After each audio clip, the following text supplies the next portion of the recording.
अरे अरे अरे छोड़ा लोग मत मारा लोगन। ई पागल हो, एकर मार के कपार कान खून फोड़ लोग दिले बड़ा। अरे हम कहाँ बानी? तू के हो? हमार बाबू माई कहाँ बड़े? ई तो हमार गांव ना है। तू के हुआ? मारे वाला लोग तो के पागल काहे कहत बा? ना, हम पागल ना रही, हमके कोई के द्वारा पागल बनावल गइल बा। के बनावल? काहे बनावल? तनी बतावा, हम लोग का जानल जा। हर पागल ऐसे ही कहलन कि हम पागल ना हो। सांचो हम पागल ना रही। देखा तुम कहा तरुणा कि हम पागल हैं, तो हम पागल कैसे भइली हमके कुछ मालूम नहीं बा, लेकिन इतना जरूर जानता नहीं कि हमके कोई पागल बने खातिर मजबूर कर देले बा।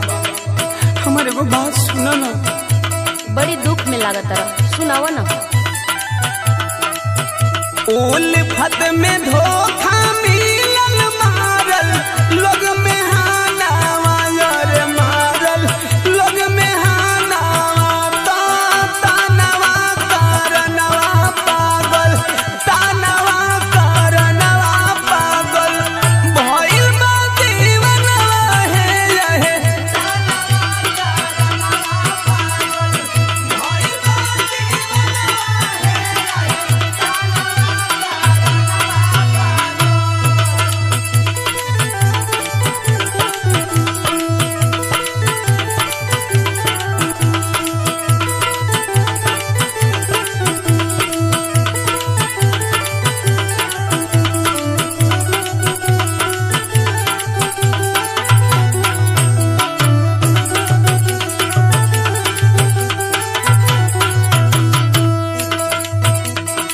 तोहार कहानी बड़ी दुखद बा, एकर आगे का भइल तनी बतावा ना। ला सुना बतावत नहीं भाई खो